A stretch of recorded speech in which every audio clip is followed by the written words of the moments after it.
how do the think blocks model I and T, the information and the thinking? The short answer is that the T comes in the structure, the physical structure of the blocks, and the I comes into, for example, if I wanted to make this an idea that I'm going to teach that's hard for me to make concrete, say, for example, the five senses.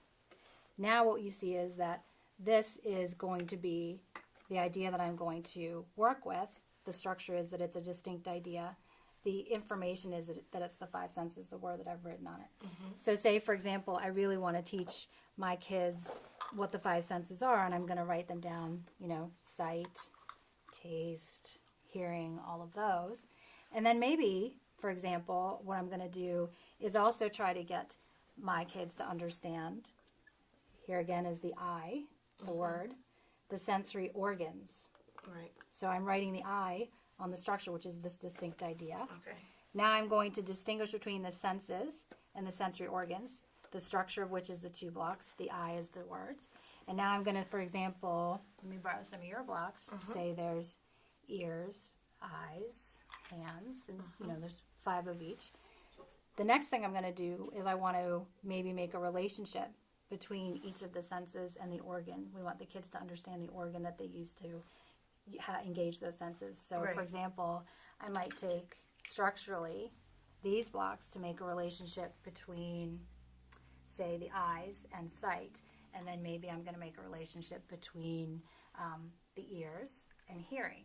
And so what I've done here is all of this structure in the blocks is the thinking. The thinking is in the structure, so the distinction between these two ideas, the relationship between these four ideas are represented in these blocks, and the I is simply any of the information that I'm putting on them. Now I can write that information on if it's something I don't have any way of sort of representing or concretizing that already exists. Right. But let me show you another example. So let's say instead of this, I'm going to use an existing visual as my information in my lesson. So let's say I'm an art teacher and I want my kids to understand and look at Van right. Gogh's So photo. is this the information? So this is the I right now that Okay. I'm going to look at. And the thinking I want them to do is going to be to take multiple perspectives or look at this piece of art from many different perspectives. Now, I want to represent those, and I'll represent those with the structure of the blocks. So say this perspective, I'm going to make an eyeball, is going to be color. So I want them to look at this piece of art from the perspective of color. Mm-hmm. And another perspective might be lines, something that we look at a lot in art. And say I want to do something else that's a little bit harder to concretize, right. which is emotions. We want to know what kind of emotions this piece of art will elicit. So right now what you see in this really clearly is that my information is this existing piece of art, which I can represent here with this picture, and also the information is the three perspectives that I've written on these blocks right.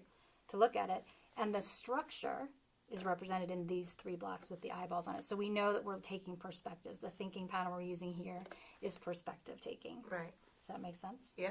So let's say, for example, we have something we want to teach around shapes. And I have these great sort of existing shapes that I can use for my lesson.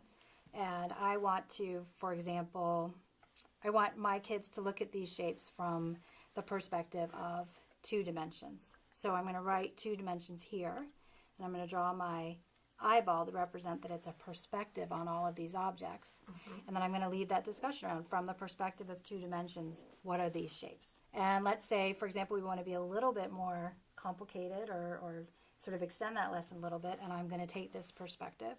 I'm going to change it from 2 dimensions to actually the perspective of another shape, which is a sphere, on all of these other 3D shapes. Right. So again, then we have the information and then the thinking.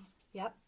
And you can see the structure by the layout of the objects and by the fact that this block is physically representing the perspective, the act of taking a perspective.